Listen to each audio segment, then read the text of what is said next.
All right. So I see some people coming in. Welcome, everybody. Happy Wednesday. Happy Wednesday. Hi, Joe. How are you doing today? I'm all right. How about you, Danae? I'm doing good. I'm doing good.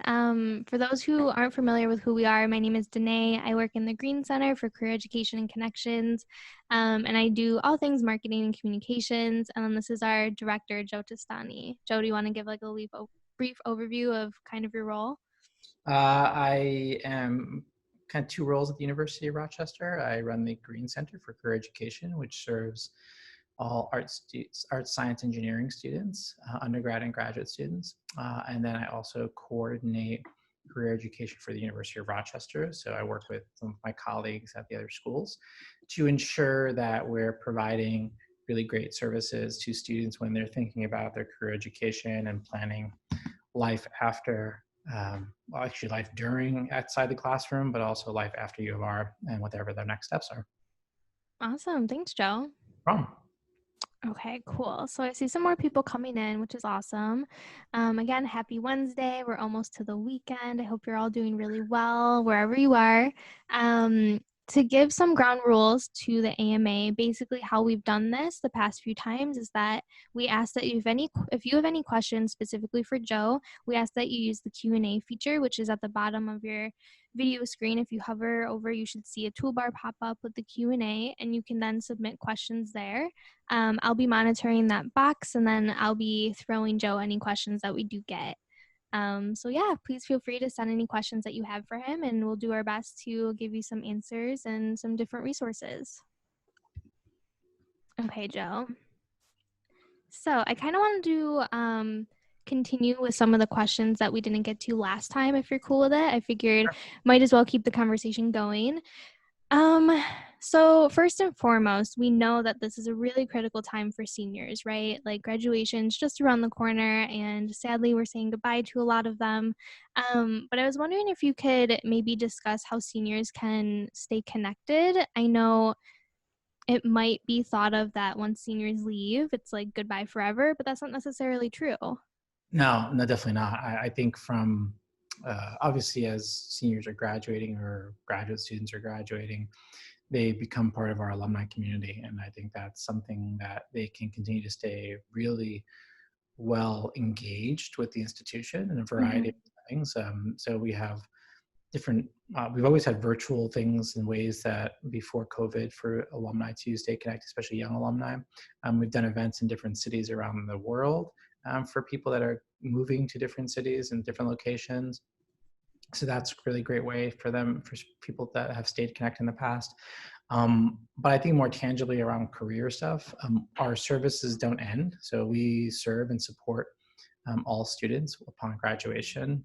They have access to pretty much everything they would have had access to as students, except for some like recruiting experiences or recruiting programs. But everything else in terms of handshake or utilizing advisors one-on-one, attending programs, those are all things that young alumni and first year out people can do.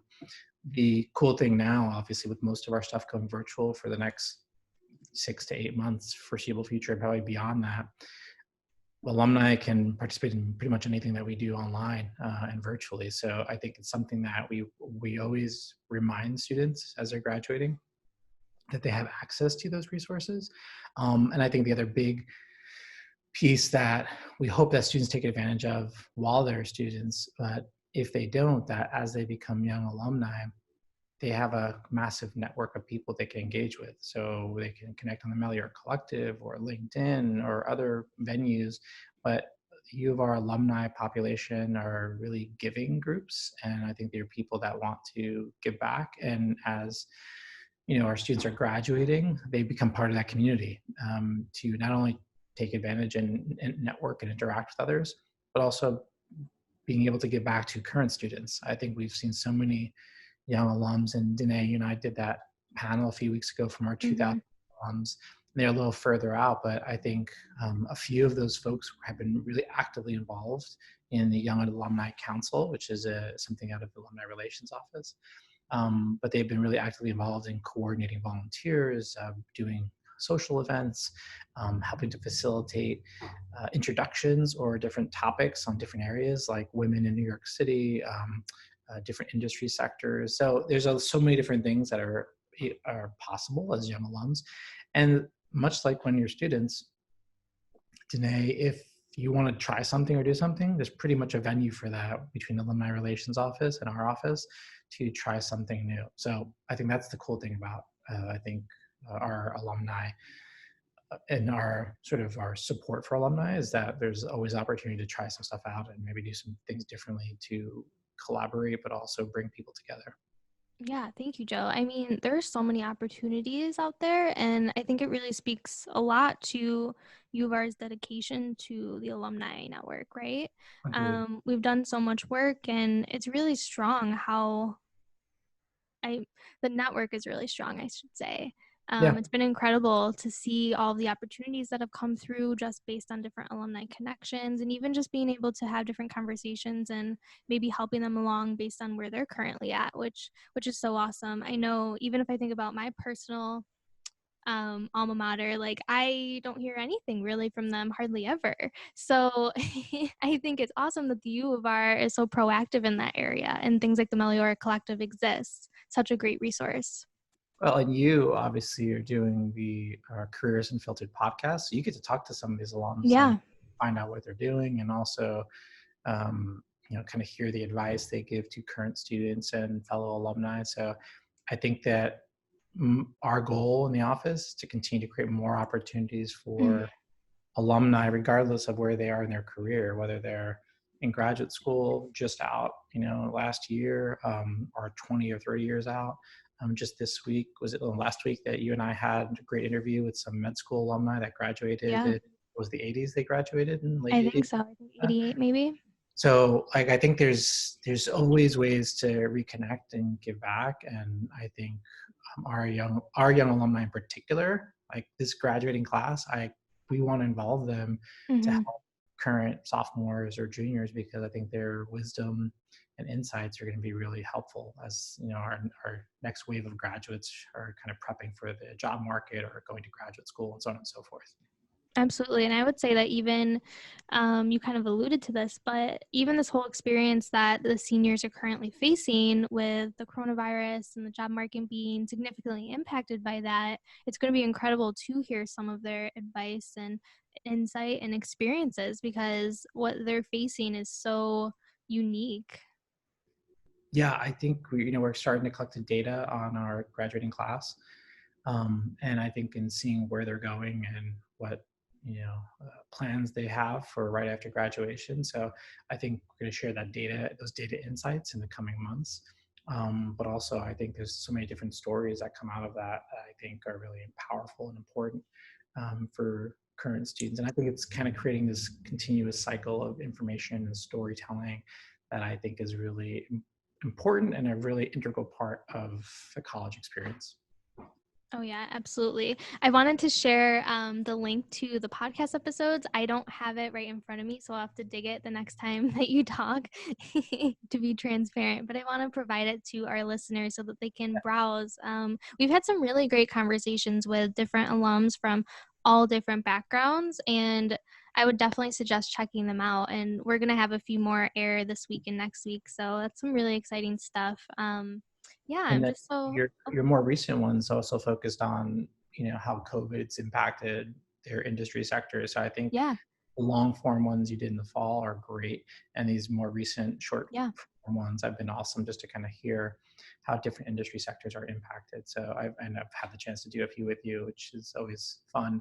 I think it's really interesting to hear the impact on the healthcare sector, on Mm-hmm. technology, on the venture capital space. So it's really they're really cool. So obviously I'm biased, but I think you do a great job with them. So Yeah, it's been interesting since I've been a part of every one of the interviews so far, and there's definitely specific themes that you start to see, right? Like almost all of them say that networking is at the top of their list in terms of advice for how students should be using some of this time, especially if they're up in the air of what their summer plans look like. It's always network, like build your relationships, even if it's like mutual friend that you haven't talked to in a few years, like just reach out and ask how their family's doing. Or another piece of advice I feel like they always give is to just be really super open-minded and try different things, because even if the current opportunity you're faced with isn't what you had on your vision board, it doesn't mean that it can't eventually lead you there. So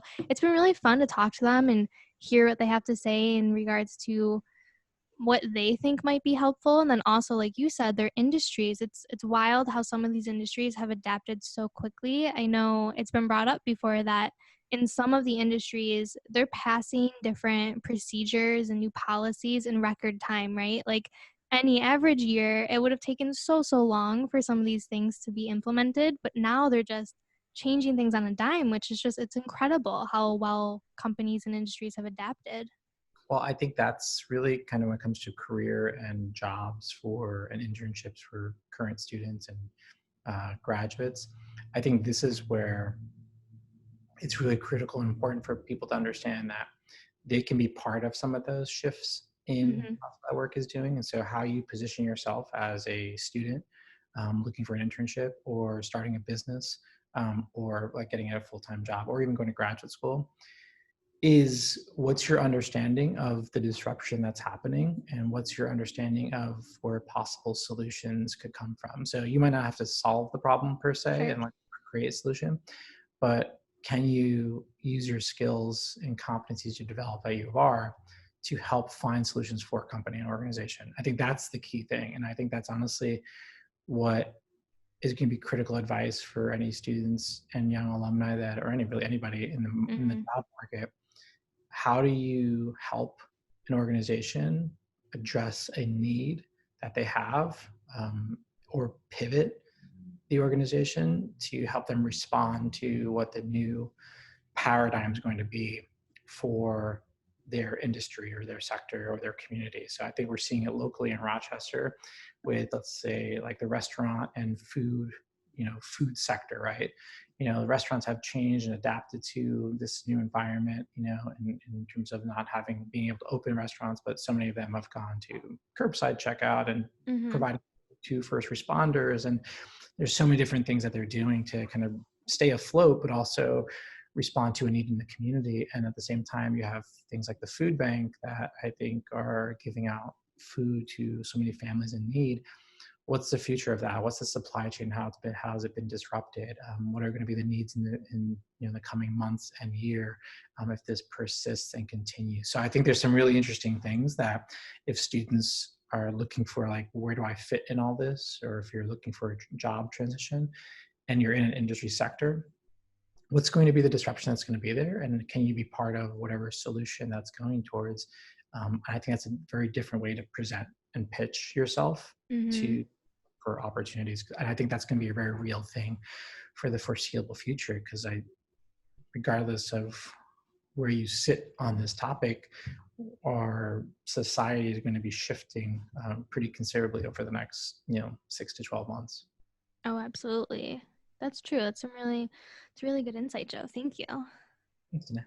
I don't know if you saw, I think I was browsing Facebook this morning and I saw a couple news articles come through about California and their decision to move a lot of their universities online. I didn't know if you had saw that or had any thoughts to what we might see in the fall.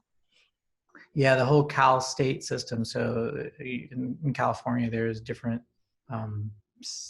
university systems. Hmm. There's the UC system, University of California system, and then there's Cal State, and then there's community college. So the Cal State um, system came out and announced that they were going to be moving virtual for the fall. I think maybe the entire academic year Oh, potentially. wow. But I think they're planning for a full year, but I think they're definitely moving that way in the fall. I think for U of R, recently the university came out and said they're planning for an in-person fall, but not, I think, in-person in the traditional sense. I think Hmm. it's obviously take into account social distancing and a lot of other things. The good thing about being at U of R is that we have a medical system and a hospital, a teaching hospital, and I think we're going to be able to implement the necessary things that will allow us to be reopened in a safe way, in a healthy way, by taking our lead from the medical center, and then obviously state of New York and what they're requiring us to do. So I think we're fortunate to have a teaching hospital, because I think there is very much a perspective of how do we do this effectively? How do we do this in a way that has as minimal disruption as possible? But I think there's probably going to be a hybrid kind of experience in the fall for many students as it stands right now on, what's today, May 13th. So what it stands like today. And I think the hybrid piece is that, realistically, we can't put a lot of people in this similar setting or room anymore. Mm. So larger classes that were bigger lecture hall classes like in Hutchinson Hall probably won't happen, because I think that's going to be harder, or they'll have to spread people out in those spaces so that they're distanced from each other and have processes in place. So it's going to be interesting to see what some of those measures we put in. But regardless of that, I think many offices, and I'll speak to like obviously ours because I know that more intimately, I think we're ready to be sort of adaptable to whatever structure is thrown at us. So if it's kind of a hybrid and that we're going to be doing some things in person and some things, virtual, we'll be ready for that. If it's going to be fully virtual, we'll be pretty much prepped for that already. And I think the key thing for us is, how do we continue to connect people individually with 9 employers? And I think most employers are probably not going to be traveling the way they were in the past. So I don't think we'll be seeing them on campus regardless of what our decision is. So the big question is for us of how do we create those environments where students can connect with employers, build relationships, recruit, interview in a very different environment. And I think that's, is going to be something we'll have to plan for regardless of university decision, is how do we create those experiences for students to connect. And I think that's going to be, we're going to be trying a lot of stuff out throughout the summer and fall to kind of work through and prototype some different ideas. Yeah, absolutely. It's hard not to think about the students who maybe don't enjoy virtual offerings, or it's just not, it doesn't work for them, right? Like not everyone learns the same way. Not everyone is in the same ability to really learn the best from that, right? And even just from an accessibility standpoint. So I was wondering if you had any tips or advice for students who maybe have been struggling with the new virtual life we're all living lately, and maybe some tips that you think might help if we were to face like a hybrid fall like you're thinking. Yeah, it's a great question. And, when I've talked to students in the past, or alumni, or whoever, anybody really, about networking and building relationships, Mm-hmm. I've always started with, you have to find what your comfort zone is and probably stretch it a little bit past what your comfort zone is, right? So if you don't like going to really big events with like 100 people and like carrying a glass around and a plate and trying to talk to people and build relationships, that's probably not the best place for you to like go. Now, should you do it sometimes? Are you kind of required or sort of inclined to do that because it's a setting or it's an environment or there's an opportunity there? Yeah. But if you had to pick, you might not choose that. I know, Danae, from you and I talking, that's probably not the environment you would pick if you want to meet people, is to go to Probably like not. really big environment. And I wouldn't either. Like, that's not how I meet people. It's not how I build relationships, Mm-hmm. large scale events. So I think that's advice I would give pre-COVID, right? And those kinds of Sure. events are going to be a reality anyway. Right, right. I think the idea is, what do you know about yourself and what's the best way you've formed relationships in the past? Has it been one-on-one? Has Mm-hmm. it been through referrals? Has it been through introductions from your mentors or family members? So I think it's taking stock of that first. And when have you, the relationships that you have, how have they formed and what does that look like? And then I think that piece of like going a little bit out of your comfort zone is going to be necessary, just because I think it's something that you're going to have to push yourself a little bit to be a little uncomfortable. Mm-hmm. I think it's so important that you build relationships regardless of what your interests are. So if you want to go to grad school, you need letters of recommendation. If you need advice from faculty. If you want to get an internship, you need to connect with alumni and companies that you might want to work at. If you want to start your own business, guess what? You need to like figure out how to connect to your clients and to investors in order to be able to build that business. If you want to get a fellowship, you have to work with advisors in the fellowship office to help you craft your statement and craft your story. And you need to have recommendations from staff or faculty, which means that you have to develop relationships with those folks. So that's just like a normal sort of Yeah. way of that is going to be necessary no matter what your choices are. Now that we've kind of gone fully virtual, the same thing applies. If you're over Zoom calls, which many people well might be, um, can you pick up the phone? Can you shoot an email and exchange emails with somebody? Can you do chat? Can you Sure. like think of different ways you want to engage with someone? Now, eventually, you might want to, and you should probably have some sort of face-to-face engagement, whether it's Zoom or FaceTime or Google Hangout or whatever. But I think you have to think about your comfort level and where you communicate best in order to make first impressions, and then build off of that. Mm-hmm. And if you know that you do better, you and I were just talking about this, like if somebody introduces you and like Mm-hmm. ice for you, then find those people that you can trust that will break the ice for you. And I think this is kind of where the Greene Center is kind of trying to step into that equation. And so for students that are saying, you know what, I just don't know where to start. I don't know who to contact. I don't know how to do this. Like, this is so new to me. This is not something I've experienced before in my background or my family. And we want to step in there and be that broker for you. And we want to step in there and say, you know what, we know a few people, some Mm-hmm. alums volunteered, and we're going to make that introduction for you. And we're going to kind of set the stage for you. And all you have to do is talk about what you do in your background, your major, things that you do really well, and just ask questions and be curious with those folks. And I think that's a great starting point, no matter what. So I think it's finding your comfort zone and knowing what that is, pushing it a little bit outside of your comfort zone, and then continuing just to be curious and ask questions, because I think that's honestly the number one way that you can build relationships, is just being authentically interested in somebody else and allowing the conversation to go. Now, you're not going to hit it off with everybody. That's Sure. the analogy I always use when I talk to students is think back to orientation, where they made you all stand around a room together and do some crazy exercise or activity where there's like 1,500 people and you have to go like run around Mm-hmm. to people, and you meet a lot of people that way, right? The question I always ask is like, how many of those people do you actually still talk to? How many of those people are you actually like really good friends with? How many of those people are your roommate? And it's like that number goes down each question I ask. And so the point is that you're going to meet a lot of people. There's going to be a select few that really become part of your network and maybe your inner circle.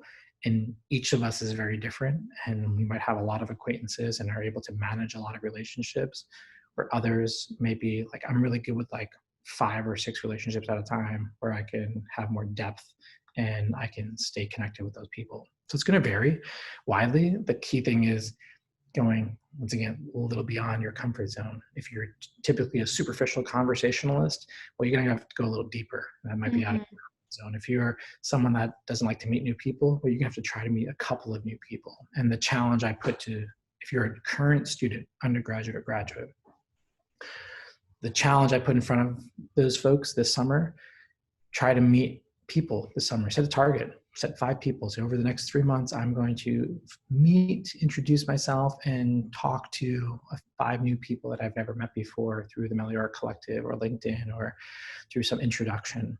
And I think that can be a really great way to explore career paths, to position yourself for recommendations, to position yourself for an internship or a job. So I think some of it is applicable despite our virtual environment, but you have to kind of find your rhythm and your normalcy and then go a little beyond it. Yeah, no, I think that's great. Wow, Joe, you went into a lot of different things there. I love that. No, I agree. Like, even when you were speaking about it, I in my head I was like, yeah, like a lot of it is just not to overcomplicate it, right? Like, don't it's easy to get really caught up with. I've seen online like how people are using this time in quarantine or whatever to be super, super productive, right? And then I see the counter argument where it's like, well, it's okay if you're not productive during this time, right? Like, you don't need to come out of these isolation weeks that we've all been with some crazy new idea or project. Like, it doesn't need to go that way either.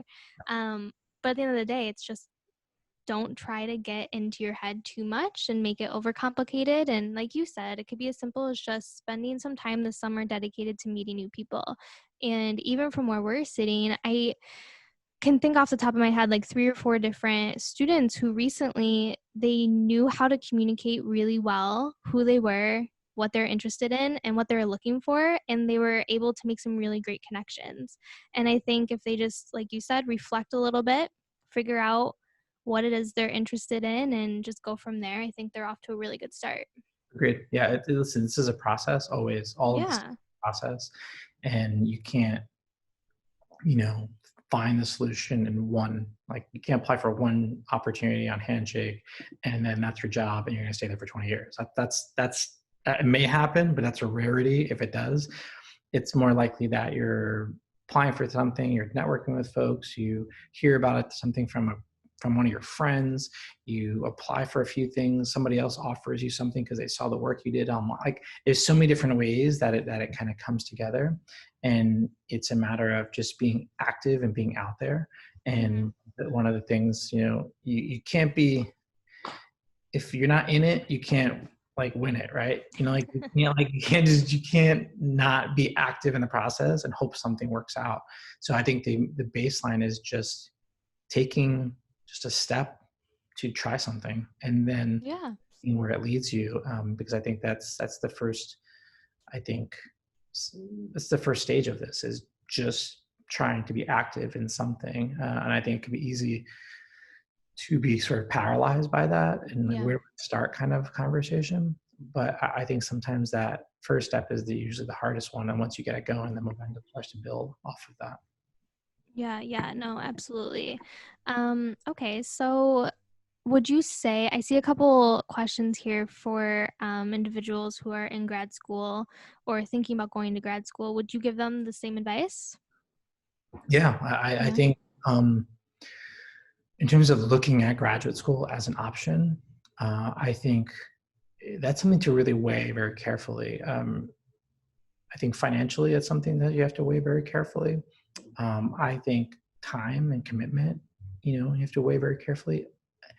I think the biggest thing always, I took a time off between my undergrad and my master's degree, mostly because I didn't know what I was doing and what I wanted to do. And I almost went into a program that thankfully I didn't go into, that I thought was interesting at the time, but it turned out to be like nothing I was ever going to go into. So I was going to go into a library science program, which essentially would mean I'd work in a library, and be like an information specialist.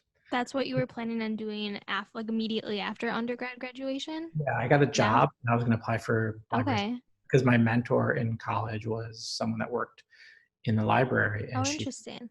taught a class and she was phenomenal. She taught me how to like do HTML and stuff like that, which at the time was really cool, but obviously is not very cool anymore. But I think it's something that I love. She was phenomenal. She was great. She was such an inspiration. She was a great mentor and an advisor. So I really thought that I wanted to be like her, essentially. Like I want to do what she did. Gotcha. So I got a job and I realized quickly that I like sort of doing this other things like advising or doing whatever. So if I chose that first path, I probably would have been, maybe my career would have taken a very different trajectory. And so, but I waited. It took some time. I made some money. I worked, and then I think my experience kind of led me to a different path and different option for graduate programs. So, my point being is that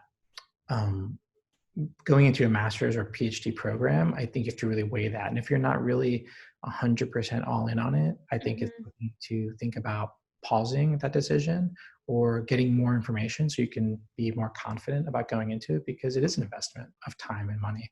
And it's something that you want to test out in as many ways as possible. That could be just talking to people. It could mean, taking like a course online this summer. That could mean, it's so many different ways to sort of like, to get that idea. So I think it's really important to do that before jumping into it. And tough economy, which we're probably going to be in, doesn't mean there's not job opportunities, first of all. Second of all, a tough economy is not maybe necessarily the only reason to jump into a graduate degree, especially if you're not sure what the value of that graduate degree might be for you, short or long term. So it's just kind of making sure you're kind of informed about your decisions before doing anything. That's, I think, the number one thing. And if you gather intel and you're like, yeah, this is what I want to do, and you know that you can parlay that into something else, awesome. That's a great thing. But it's just asking those questions that are critical. But I think everything I've been talking about today, I think, is totally applicable to graduate students. I don't see sort of undergrads or grads or even alumni as different when it comes to thinking about these kinds of concepts where you're planning your career. I think they're all the same kind of conversations and stages, and advice. Is just where you are in your life is very different. So the factors that are being weighed into decisions is sometimes very different. And I think if you're 25 years old, 27 years old, getting a PhD and graduating versus 22 years old, graduating with an undergraduate degree, you just have different responsibilities and different expectations, and sometimes just different weights on you as to how it goes into those decisions, you know? And so I think that's the difference between that. But the thinking, the reflection, the prompts or the questions that I'm posing, that doesn't necessarily change. It's just there's other things that influence that differently, which I think is the big difference, I think, when we think about undergrad, grad, or alumni. Yeah, absolutely. Can I ask how long of a gap you had between undergrad and going back to grad school? Because I do think that sometimes people think like, oh, I'm going to take a year off. And it's like, oh, I surpassed the year. Like, I better make a decision. I'd be lying if I said I had a game plan when I graduated undergrad.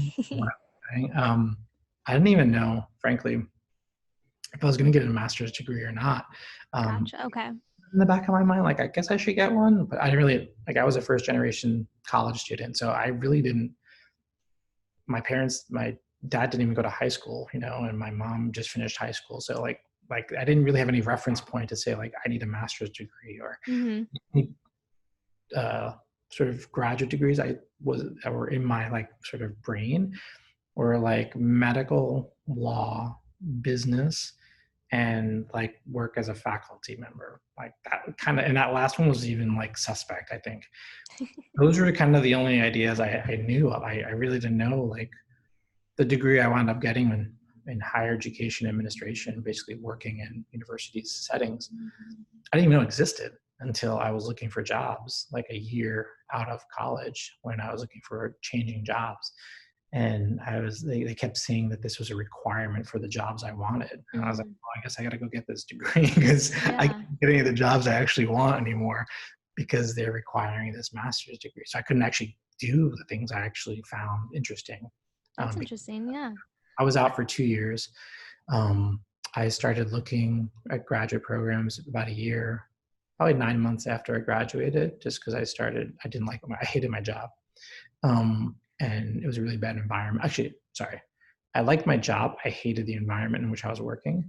And I realized the environments that I wanted would require me to get further education. And so I started looking at programs. I got a new job, and the entire time I was working that second job, I was applying for graduate degrees and programs, and then I went in. But I think I know obviously I've been working with students for 20 years, and so students have taken a year off, 2 years, 3 years off. Before going to medical school or before going to law school, or like MBA programs, typically you're working for 4 to 7 years before you even go to an MBA program, especially top MBA programs. So I think it varies so widely, but I think graduate programs, graduate and professional schools don't look at it the same anymore as they used to like 15 years ago. I think before it was like you kind of go straight through and there was an expectation of that. You don't take a lot of time off. But now I think there's people, we call them non-traditional, right? But there's people entering programs left and right all over the place at different ages and different stages of life. And I think actually graduate schools and professional schools actually love those kinds of students because they bring a very different dynamic to the classroom and to the shared experience of the cohorts that they build.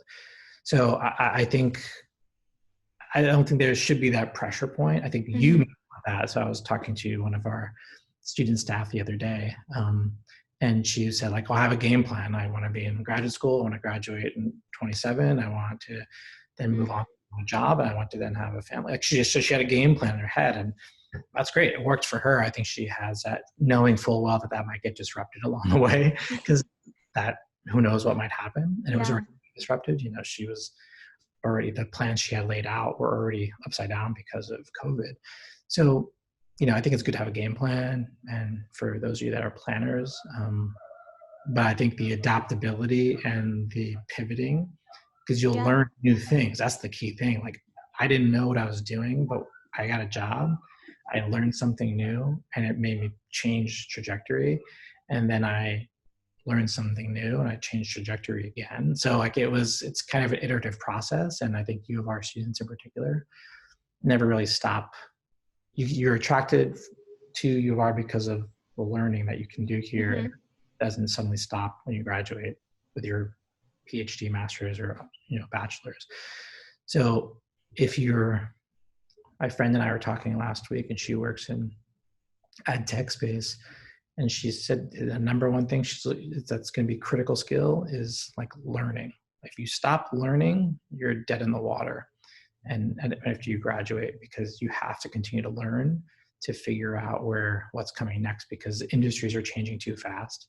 And if you just say, I've learned all I need to know, and that should get me through the rest of my life, fallacy. So I think that goes into this whole equation of thinking about, do I need another degree? Do I get a credential? Do I get a certificate? How do I, or at what given time you're at to make that decision, you'll have new information. So sometimes it's hard to project out like what 5 years from now, like that person's going to want to do and what they're going to be expected to do based on where they are in their career. Yeah, like a game plan is always good, but like you said, there's going to be some curveballs, right? Like what you think will happen sometimes just may not shake out that way. And it's okay. Like your interests may change. You might find a job and like you didn't love you liked the job, but the environment, it was a game changer for you. So that's just important to keep your eyes and ears open and figure out kind of the theme of what you've been saying, like really hone in on what it is that works for you. Yeah, I think if you can build your adaptability muscle, that's the number one Yeah. thing you can do, because it's taking in new information and kind of reflecting and then evaluating and making a decision, and that's an iterative process that continues. Sure. So honing that muscle in and sort of taking in situations as you're gaining new knowledge, that's the key. And for those students and alums are like, they're science minded, like that's how you set up lab experiments, right? You set up the experiment, you gather information, you learn information, you adjust it, and that's how science breakthroughs are made. It's not like you started with the hypothesis and you ended up with like the vaccine.